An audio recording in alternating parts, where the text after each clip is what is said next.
علمی نالج کے معزز خواتین و حضرات، السلام علیکم۔ 2 سال قبل جون کا مہینہ تھا۔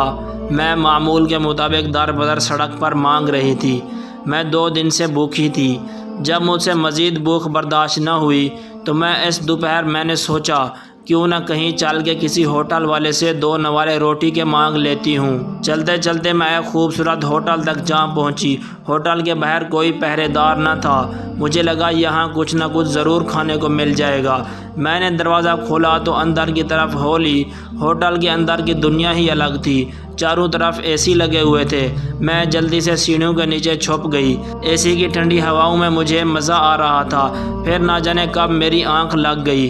جب آنکھ کھلی تو شام ہو چکی تھی۔ اب تک مجھے وہاں کوئی شخص نظر نہ آیا تھا۔ اے سی کی یخ بستہ ہواؤں میں بھول چکی تھی کہ 2 دن سے میں بھوکی تھی۔ جب میں نے ہوش سنبھالا تو میں نے سوچا اے سی کے بہت مزے لے لیے ہیں، اب یہاں سے نکل جاتی ہوں، ایسا نہ ہو کہ لینے کے دینے پڑ جائیں۔ میں سیڑھیوں کے نیچے سے نکلی۔ جس دروازے سے اندر آئی تھی وہاں سے باہر جانے کے لیے آگے بڑھی کہ ایک سیاہ رنگ کے آدمی نے میرے کندھے پر ہاتھ رکھا اور بولا تم کون ہو اور یہاں کیا کر رہی ہو؟ میں نے اسے بتایا میں دوپہر کے وقت روٹی کی تلاش میں یہاں آئی تھی۔ جب کسی کو بھی یہاں نہ پایا تو کچھ دیر سیڑھیوں کے نیچے سو گئی تھی۔ اسے علم ہو گیا کہ میں مجبور ہوں، مجھے ڈرانے دھمکانے لگا اور کہنے لگا میں ابھی پولیس کو فون کرتا ہوں۔ میں ڈر چکی تھی۔ میں نے اسے کہا رحم کرو اور مجھے جانے دو۔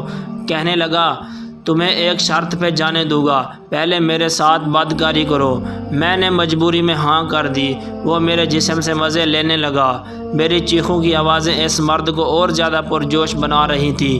وہ مجھے بھوکے پیٹ میرے ساتھ بدکاری کرتا رہا۔ میں اسے زور سے دھکا دیتی، وہاں سے زیادہ زور سے میرے سینے لگ جاتا۔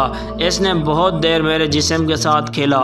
جب اس کا جی بھر گیا تو کہنے لگا وہاں دوسری طرف باورچی خانے میں کھانے میں مزے کا کھانا موجود ہے، جو دل چاہے کھا لو، بے شک ساتھ بھی لے جاؤ، دیکھو کل پھر آنا۔ میں غریب ضرور تھی پر اپنے جسم کا سودا کرنا حرام سمجھتی تھی۔ میں شدید غصے میں مبتلا باورچی خانے میں گئی۔ وہاں ایک تیز دھار آلہ سامنے بڑا چمک رہا تھا۔ مجھے لگا وہ اسی بدکار مرد کے لیے پڑا ہے۔ میں نے شدید غصے میں اسے اپنے ہاتھوں میں پکڑ لیا اور وہاں پہنچ گئی جہاں وہ بدکار آدمی میرے ساتھ بدکاری کرنے کے بعد الٹا لیٹا ہوا تھا۔ میں نے زور سے وہ آلہ اس کی کمر میں مار دیا۔ کچھ ہی دیر میں وہ آدمی مر گیا۔ میں وہاں سے فرار ہو گئی۔ اگلے ہی روز پولیس نے مجھے گرفتار کر لیا۔ عدالت نے مجھے قاتل قرار دیا اور CCTV فوٹیج کو واضح کر کے کمرہ عدالت میں ثبوت کے طور پر چلایا گیا۔ مجھے تاعمر قید یا مشقت کی سزا سنائی گئی۔